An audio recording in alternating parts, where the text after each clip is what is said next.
Magic chess গো গো গেমে top up করার জন্য সর্বপ্রথম আপনার ফোনে যে কোনো একটি ব্রাউজারে গিয়ে jubali.com লিখে সার্চ করে দিবেন। তারপর আপনাদের সামনে একটি ওয়েবসাইট আসবে, এখানে বিভিন্ন অ্যাপ বা বিভিন্ন গেমের রিচার্জ পেয়ে যাবেন। তো এভাবে নিচে স্ক্রল করে আসলে ম্যাজিক চেস গো গো অপশন পেয়ে যাবেন, অথবা একদম উপরে সার্চ বক্সে গিয়ে যদি ম্যাজিক চেস গো গো লিখে সার্চ করে দেন সেক্ষেত্রে খুব দ্রুত অপশন পেয়ে যাবেন। তো সার্চ করার পর দেখুন আমাদেরকে প্যাকেজের মধ্যে নিয়ে আসছে, এখানে অনেকগুলো প্যাকেজ রয়েছে। সর্বপ্রথম আপনি যেই প্যাকেজটি নিতে চাচ্ছেন সেই প্যাকেজটি সিলেক্ট করে দিবেন। তারপর নিচে দেখুন গেম আইডি এবং সার্ভার আইডি দেওয়ার অপশন রয়েছে। আপনারা গেম থেকে কপি করে এনে সঠিকভাবে এখানে গেম আইডি এবং সার্ভার আইডি বসিয়ে দিবেন। তো আমি কপি করে এনেছি, এখানে পেস্ট করে বসিয়ে দিচ্ছি। এখানে পেস্ট করার পরে দেখুন গেম আইডি এবং সার্ভার আইডি একসাথে পেস্ট হয়ে গিয়েছে। এখানে শুধুমাত্র গেম আইডি রাখতে হবে, অন্য কোনো কিছু এখানে রাখা যাবে না। তো আমি প্যাকেট পর্যন্ত কেটে দিচ্ছি। তারপর সার্ভার আইডির বক্সেও ঠিক একই রকমভাবে পেস্ট করে দিবেন।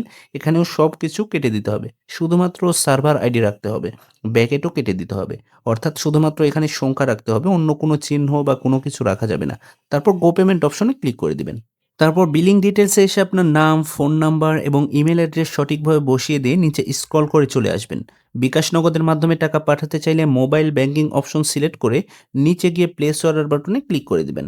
তারপর এখানে যেই মাধ্যমে টাকা পাঠাতে চাচ্ছেন সেটা সিলেক্ট করে দিবেন। আমি বিকাশ সিলেক্ট করে দিচ্ছি। তারপর বিকাশ পার্সোনাল সিলেক্ট করে দিচ্ছি। তারপর এখানে দেখুন সর্বপ্রথম একটি বিকাশ নাম্বার দেওয়া রয়েছে।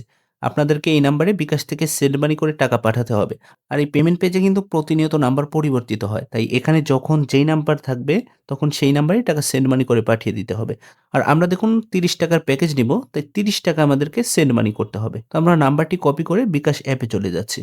বিকাশ অ্যাপে আসার পরে সেন্ড মানি অপশন সিলেক্ট করে দিবেন। তারপর এই নাম্বারে টাকা সেন্ড মানি করে পাঠিয়ে দিবেন। টাকা সেন্ড মানি করার পরে দেখুন ট্রানজেকশন আইডি পেয়ে যাবেন। আপনি বিকাশ, নগদ, রকেট উপায় যেই মাধ্যমেই টাকা পাঠান না কেন এরকম ট্রানজেকশন আইডি পেয়ে যাবেন। তো এই ট্রানজেকশন আইডি কপি করে আমরা আবার পেমেন্ট পেজে চলে যাব। পেমেন্ট পেজে আসার পরে ট্রানজেকশন আইডি দিন নামে একটি বক্স পেয়ে যাবেন। এই বক্সে ট্রানজেকশন আইডি সঠিকভাবে পেস্ট করে বসিয়ে দিবেন। অবশ্যই ট্রানজেকশন আইডি যেন সঠিক হয় সেদিকে খেয়াল রাখবেন। তারপর নিচে গিয়ে ভেরিফাই অপশনে ক্লিক করে দিবেন। তাহলেই দেখুন পেমেন্ট কমপ্লিট, এবং এই পেজে ৩ থেকে ৫ সেকেন্ড পর্যন্ত অপেক্ষা করবেন। তারপর রিডাইরেক্ট করে অটোমেটিক অন্য একটি পেজে নিয়ে আসবে। দেখুন thank you, your order has been receive, এবং আমাদেরকে একটি অর্ডার নাম্বার দেওয়া হয়েছে। যদি সঠিকভাবে অর্ডার করেন ২ থেকে সর্বোচ্চ ১০ মিনিটের মধ্যে আপনাদের ডায়মন্ড আপনারা পেয়ে যাবেন, এবং ঠিক একই রকম নিয়মে জুবালিতে যতগুলো প্রোডাক্ট বা সার্ভিস রয়েছে সবগুলোই অর্ডার করতে পারবেন। ধন্যবাদ।